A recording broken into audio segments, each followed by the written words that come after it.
As the accountancy market becomes more and more competitive, as it becomes more and more busy, it's increasingly difficult for firms to position themselves in a really unique way that enables them to stand out from the crowd. But I just want to run through a few ways in which that can be possible.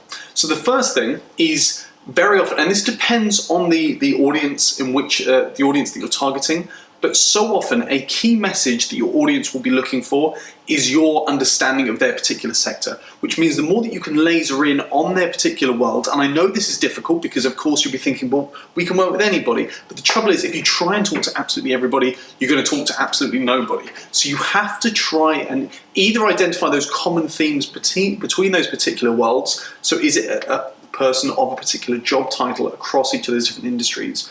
Or even better, can you prioritize 2 or 3 key industries and say, do you know what? We will still do some other work outside these industries, but we are going to be famous within these 2 or 3 sectors over the next few years. So that's one of the most important things. The next thing is to understand that your clients, and again, this might vary a little bit depending on your priority audience, but your clients are typically not paying for the tasks or the kind of technical expertise that you can offer. They're paying for the commercial implications of those expertise. So when you're crafting your message, whether it's on your website or your brochures or in your social media, your ability to always bring it back to the commercial implications, commercial impact of the work that you're delivering is one of the most important things of really engaging that audience and getting them to buy.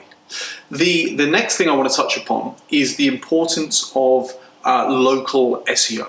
So most businesses will, even quite large businesses, they'll tend to begin their search for an accountancy firm on quite a local basis because they want to have that personal relationship. They want to be able to meet that individual. And therefore, your ability to craft really rich landing pages specific to each location that you're targeting is hugely important if you're to be able to bring in that targeted traffic and generate those inquiries. So you need to put yourself in the shoes of the user and think, what are all those things that you'd be hoping to find if you were to make a search such as, accountant in London? What's that person going to be hoping to find? Are they going to be hoping to see customer testimonials, service information, maybe address information and a telephone number so that they can speak to you? What are all the different things? Maybe like a video testimonial so they can get a better sense of the kind of business that you are. What are all those things that are going to help them to make that decision? You might even include links off to useful articles relevant to their particular sector. Now, all these things are not only going to aid the user experience and increase the conversion rate, but they're also going to improve your rankings in the search engines, because all Google is trying to do is rank the best content for the most trusted brands, right? So really focus on developing a strategy for building out these really rich location-specific landing pages. The next thing I want to talk about is when it comes to your content, rather than just having a blog like most accountants do that talks primarily about accountancy, right? Well, actually, big surprise, your audience doesn't really care. They care about their worlds, and therefore that's what you need to focus on. And then at some point you need to work back until you find the intersection between their world and yours. So if, for example, you're talking to owner-managed businesses, your content should be around topics that interest business owners. So leadership, culture, sales, marketing, whatever it might be. Now, of course, at some point you start to introduce the more financial elements and then bring it back to your accountancy services so that you can sell stuff. But that conversation is only going to exist if you begin on their terms. The final thing I want to touch upon is you must have a willingness to invest in a level of advertising. So accountants tend to be quite cautious when it comes to advertising, but if you're really in control of your numbers, and as an accountant I would hope that you are, then this shouldn't be a speculative thing. I'll give you an example.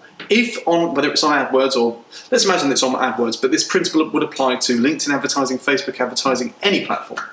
But let's imagine that you're considering a campaign on AdWords. Well, as long as you know the lifetime profit value, average profit value, and your conversion rate from inquiry to client, then actually a lot of this speculation should cease to exist, because what you can say is, do you know what, if we know the average lifetime profit value is £500, well then as long as we're spending less than £500 to acquire the lead and to generate that client, well then there's nothing to worry about. So it's so important to be in control of those numbers so that you can build what we call a cost per acquisition model, and you can remove that element of uncertainty and develop a really scalable and profitable advertising strategy. And as I say, that applies to any channel. So there's a quick overview of some of the ways in which you can really separate your accountancy firm and build a much more aggressive and effective and profitable digital marketing strategy. Of course, there are other ways as well, but hopefully that's a good starting point.